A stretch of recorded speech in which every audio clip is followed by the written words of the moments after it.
Bueno, y estamos acá en este bloque, por el mundo, claro, sí, por el mundo, porque este programa también sale por el mundo y nosotros recibimos el aporte tan necesario de especialistas como la doctora Teresa Flores, que ahora le vamos a transcribir, le vamos a hacer unas preguntitas y ella nos mandó unos audios muy importantes de su tratamiento de ortodoncia. La doctora que está en España y nos contesta unas preguntas. Un aplauso para recibirla a ella, doctora Teresa Flores.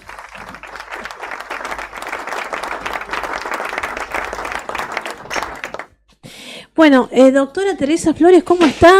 Nosotros estuvimos mirando el Instagram, estuvimos hablando con muchos colegas y también en nuestro equipo, porque nos interesa ese enfoque que usted tiene para los tratamientos de ortodoncia.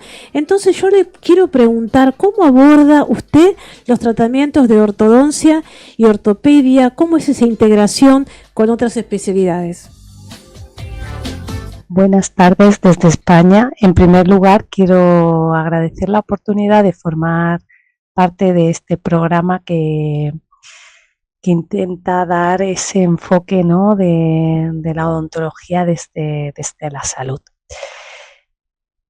El abordaje que hoy en día nosotros hacemos para tratar al paciente desde la ortodoncia o la odontología en general ya no es un abordaje donde nos centramos únicamente en la patología que aparece en su boca.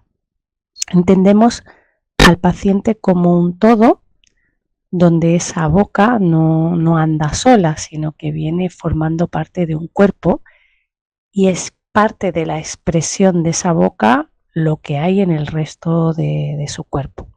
Entonces, para mí, ¿no?, como ortodoncista y posturóloga, no entiendo el poder hacer un tratamiento de ortodoncia sin poder mirar qué me expresa esa boca en consonancia con ese cuerpo. Por ejemplo, cuando nos encontramos con mandíbulas retroposicionadas, que queremos hacer una ortopedia para avanzar esa mandíbula, o nos encontramos con una mordida cruzada, donde la relación entre la parte superior y la inferior no es correcta, ¿no?, en su línea media, podemos encontrar que esos cuerpos se expresan también con asimetrías o con posiciones que puedan ser un poco características de esa maloclusión. Por lo tanto, a nosotros nos resulta más enriquecedor poder tener una visión más global de la persona y hacerle una integración. En nuestro caso, hacemos una integración de la postura junto con la mordida pertinente, la solución de la mordida pertinente que presenta el paciente. Y con este tipo de abordaje no solo solucionamos ese tipo de mordida, sino que también solucionamos esa expresión de la postura, siendo por lo tanto mucho más enriquecedor en la persona, ya que la persona, esa expresión postural, nos habla no solo de algo estructural, sino de muchas otras capas que conforman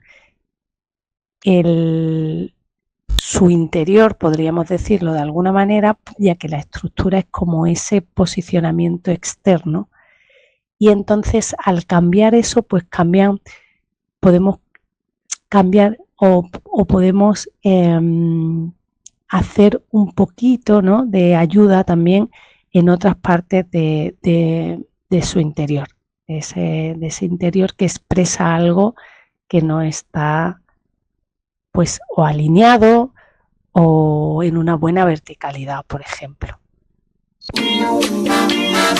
Bueno, perfecto como lo está comentando. Es decir, una visión global, no únicamente pensar en los dientes, se sentó y le digo, bueno, necesitas braque de esta manera, sino que ver el interior, ¿no? Como la postura, como la mordida, analizar, tener en cuenta justamente al paciente como persona y tratar de alinear todo las disciplinas para ayudarlo. Bueno, entonces en ese abordaje, en esa relación de las disciplinas que van a a tratar al paciente. En Barcelona, ¿cómo es? ¿Cómo se desarrolla? ¿Público, privado? ¿Cómo se relacionan las distintas especialidades? ¿Nos podría comentar, por favor, doctora?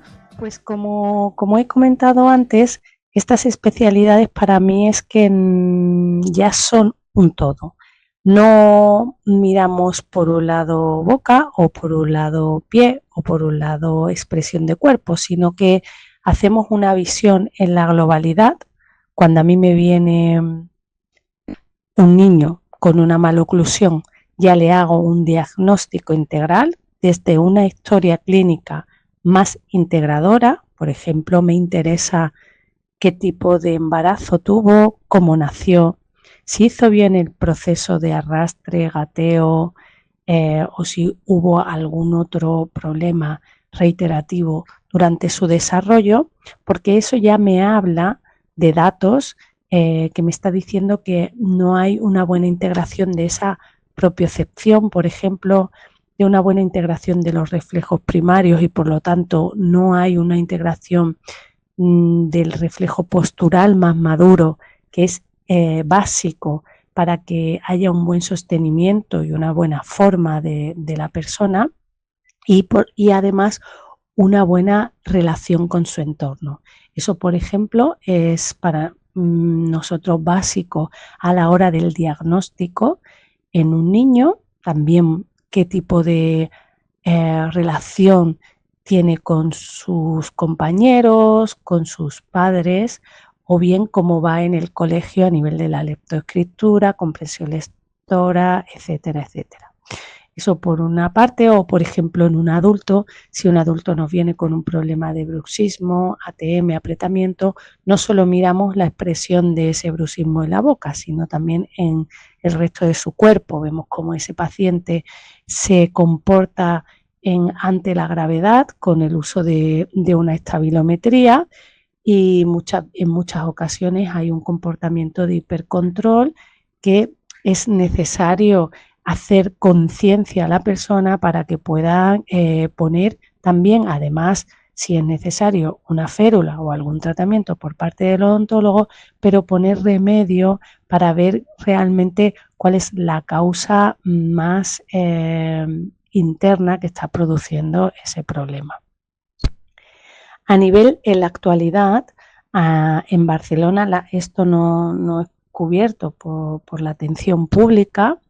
En realidad, la odontología aquí en España cubre ciertas cosas muy básicas, la atención pública, casi todo es privado y hoy en día no existe ese tipo de atención al ciudadano a nivel público, como he dicho. Bien, perfecto, doctora, muy claro todo. Y bueno, en su consultorio sí hay esa atención, esa dedicación, como lo podemos ver por Instagram, que después los voy a invitar a que la sigan a la doctora, porque me pareció realmente muy interesante. ¿Qué nos puede contar un poquito más, a ver, de esta atención, por favor?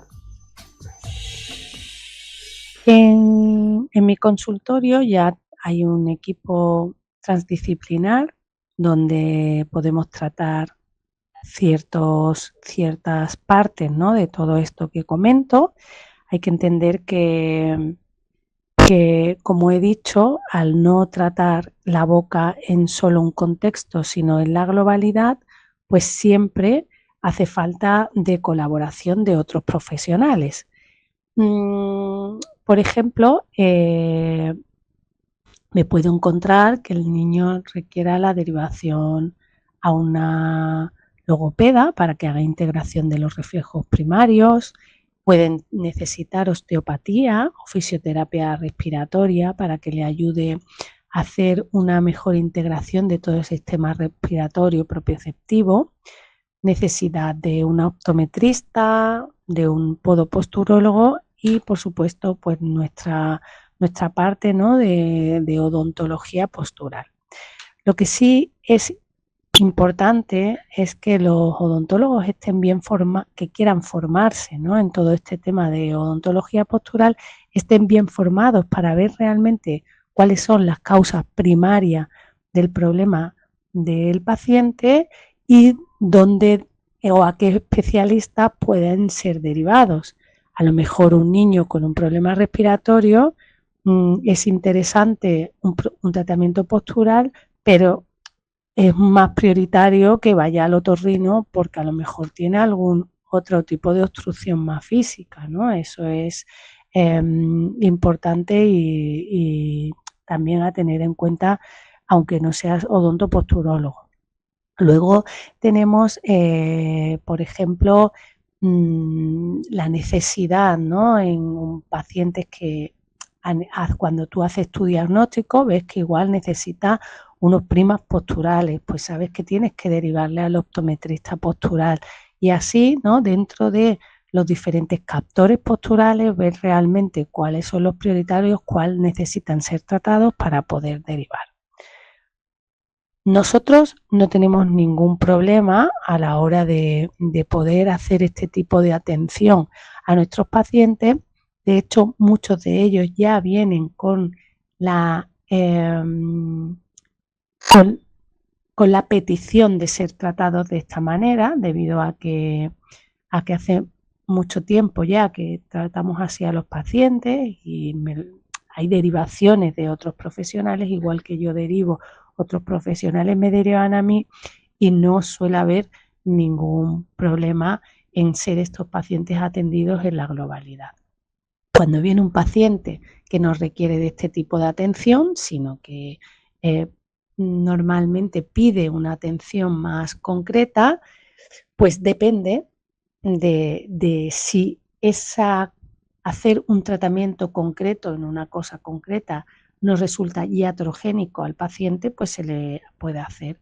En cambio, a la hora de hacer ese diagnóstico pueda resultar una iatrogenia en algún punto concreto, pues éticamente en nuestro consultorio pues no se le puede realizar el tratamiento. Perfecto, sí, claro. Tener en cuenta justamente eso, ¿no? El paciente y la disposición que tiene y todo con la colaboración de los colegas que sean capacitados y estar ahí presente para no realizar algo que de pronto puede traer una otra repercusión. Y entonces ahora la última pregunta, doctora, flujo digital. Todo esto nuevo que llega, todo lo digital, favorece la historia clínica justamente para el reconocimiento del paciente, para distintas derivaciones e interconsultas, ¿no? ¿Usted qué opina? ¿Qué comentario nos puede dar? Para mí, el mundo de la digitalización es muy interesante y nosotros lo utilizamos mucho, porque a la hora de hacer un diagnóstico no solamente nos basamos en nuestro propio criterio que pueda ser subjetivo, sino también tenemos la aportación de entornos digitales como pueden ser análisis de articulador de oclusión digital. Nosotros utilizamos el ModJob, que nos da una información sobre la oclusión, puntos de contacto, movimientos de la articulación, que no sería factible hacerlo de una manera visual o como lo hacíamos antes con articuladores analógicos. Utilizamos a nivel digital plataformas estabilométricas que también nos permiten el conocimiento de una forma más objetiva cómo el paciente se comporta, cómo se comporta el peso del paciente, cómo se distribuye o si existe alguna asimetría, ¿no?, en el tono de pisada. Y luego, por ejemplo, utilizamos también un dispositivo que se llama MOTI, que nos permite un escaneado, no es sin radiación, de todo lo que es la posición del paciente, nos da datos sobre la musculatura, qué musculatura, si hay más asimetría de tono de un lado que de otro, en la globalidad de postura del paciente. Y son todos datos pues realmente muy interesantes. En todo ello también podemos utilizar escaneados intraorales que hoy en día están muy, bueno, pues muy, por decirlo de alguna manera, muy comunes, ¿no? en todas las clínicas para permitirnos pues hacer algún tipo de diagnóstico más pues ortodóncico o protésico, diseño de algún tipo de aparatologías o incluso de las propias férulas, ¿no? A nivel de oclusión. Y bueno, ya solo me resta agradeceros nuevamente haber contado conmigo para esta entrevista, mandarle un gran saludo, un fuerte saludo a la doctora Sánchez, Isabel Sánchez, de Buenos Aires, y por supuesto a todos los oyentes, que estoy segura que en otra ocasión tendremos más oportunidades de volver a contactar. Un fuerte abrazo desde España y un fuerte saludo. Muchas gracias, sí, muchas gracias, doctora Flores, realmente un gusto para nosotros escucharla. Le vamos a mandar este aplauso para usted y por supuesto quedamos a disposición para seguir hablando, hacer este intercambio profesional tan interesante, que los oyentes lo aprovechen y por supuesto después lo pasen, como siempre digo, de boca en boca.